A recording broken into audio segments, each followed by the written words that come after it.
I just heard from a fellow ambassador wrote me this morning to say there have been flag burnings at the American embassy and at the American ambassador's residence. And she said, who could imagine that this would be back? First of all, what do you make of Donald Trump making this claim, and he's repeated it since his inauguration, that the US is going to take back control of the Panama Canal?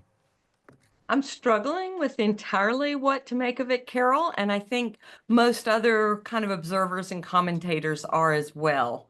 I think a couple of things. It's not surprising to me that it came as a bit of a shock to some U.S. shippers through the Panama Canal to pay a dramatically escalated toll or price for transiting the canal.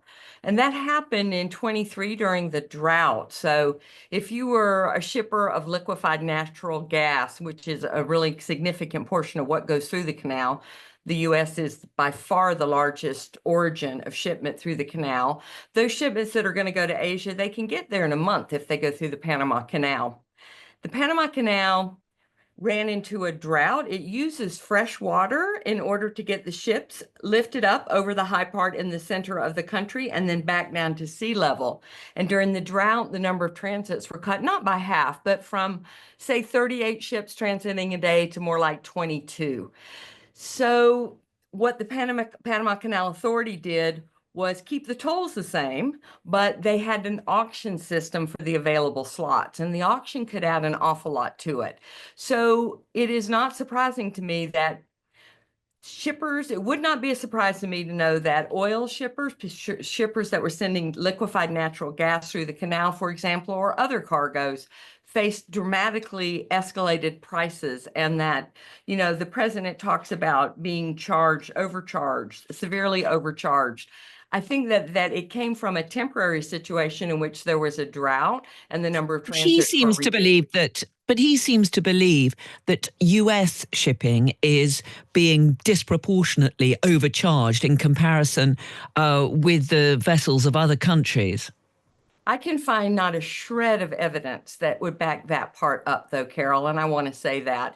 And I would encourage listeners to go to the Panama Canal Authority website. They pride themselves on being quite transparent. The treaties did call for neutrality and for no discrimination. And so the U.S. ships, I can find not a shred of evidence, and I did look, that U.S. ships were unfairly treated. In fact, I was reminded by a Panamanian who has worked on the canal long for many years that U.S. Navy ships actually go to the head of the line and pay a reduced rate. So I think that part is not backed up by anything I can find. And the president of Panama has comprehensively rejected Donald Trump's claim on the canal. He said that it is and will remain under Panama's control, that it is Panamanian territory. Of course, it was the late Jimmy Carter who handed it back to Panama. But do you think we should take Donald Trump seriously when he says that, if necessary, he wouldn't rule out using force to regain control of it? I think we all are all trying to make sense of this. I find the prospect of using force unsettling and not very plausible. And I did even go back to look at the Reagan amendments to there are amendments to the Panama Canal Treaty, and they say that the canal will remain open and secure to ships of all nations, and that the U.S. and Panama have a right to defend the canal against any threat to the regime of neutrality, or a right to act against any aggression or threat directed against the canal or the peaceful transit of vessels through the canal. I can't see that we're anywhere in that space. We had a drought, the rains have returned, the number of ships transiting are back to normal. That does not constitute one of these circumstances under the Panama Canal Treaty. Some suspect, Carol, and I think it's worth considering, that what has most concerned the president are the ports, which are both at the Atlantic end and at the Pacific end. They are Chinese-owned ports. They belong to the C.K. Hutchinson, which is a Hong Kong-based holding company. So when Panama put these out as international bids, those consortia, bid on it, and they are, that when you're a state-owned enterprise and you don't have to take risk into account, we should expect that consistently China will win in these bids. It's not just Panama where the Chinese have got serious control over port infrastructure. It's Piraeus, it's all through the Balkans, it's in Peru, it's around the world.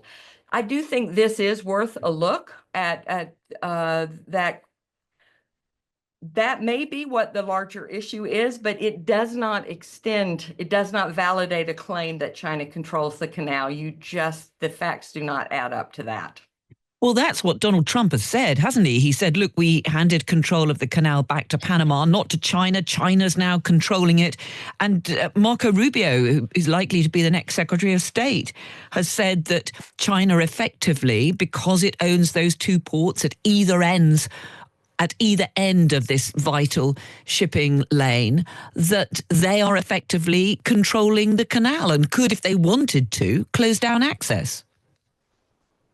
So so Marco Rubio was unanimously confirmed by the Senate. So he is now in place as Secretary of State. And I want to say with a bit of humility here, because I was the U.S. ambassador to Panama from 2008 to 10, and I served there my very first assignment as an American diplomat in 86 and 87.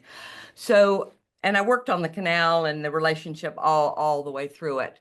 One of the things as I look back, Carol, I do think we were guilty of naivete in saying when members of Congress, for example, would come and they would see this Chinese investment and these Chinese commercial stakes. It's not just the two ends, it's also a liquefied natural gas facility. There's other things, the parts of the port and canal infrastructure that Chinese-owned entities now they control. We would say, no, that doesn't really have any national security implications. It's just the result of an open commercial bid. But China has taken over port infrastructure around the world. And I don't think it's wrong to take a look at that and say, what about the way we're doing business? I want to say one more thing about this, though.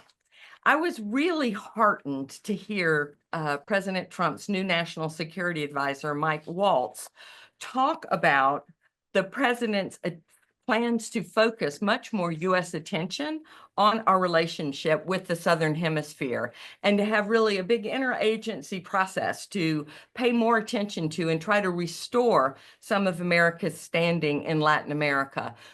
I think it is fair to say that we've stood by and let China really take over a lot of commercial and other kind of sway. Panama recognized China after recognizing Taiwan for many years in 2017 with about an hour's notice to my successor, Ambassador John Feely. That was unsettling for Americans as well. So I think what we are seeing is a focus of the Trump administration on being more present in Latin America, being, more active, paying more attention to Latin America. I think that might be broadly welcome. I remember when I went through my confirmation hearings in 2008, referring to the United States approval rating in Panama, it was 84% of Panamanians had a positive opinion of the United States. I'd love to, I tried to be worthy of that every day, and I'd love to see us kind of earn that back, not only in Panama, but throughout Latin America. And it's a stated focus of his national security advisor. I have to say, I'd be happy to pitch in on that effort. Donald Trump has said that he wants to be a peacemaker, but do you think there is a danger here that by insisting that he is going to try to regain control for the United States over the Panama Canal, that could just open up a whole new area of conflict? I think it is very at odds with the stated intent of his national security advisor to have stronger relations between the United States and Latin America. The United States negotiated the Panama Canal Treaty way back in the 70s, in part because all of Latin America was united in insisting that the United States should not have control of this strip of Panama. So I can't imagine that it will help the cause of restoring American standing in Latin America for the president to refer to taking the canal. there's almost nothing you could say that would upset Panamanians more. I just heard from a fellow ambassador wrote me this morning to say there have been flag burnings at the American embassy and at the American ambassador's residence. And she said, who could imagine that this would be back? I do think if we want stronger relations and that we want the United States to regain some sway in Latin America from that we've lost to China, that this is, as the diplomats love to say, Carol, counterproductive.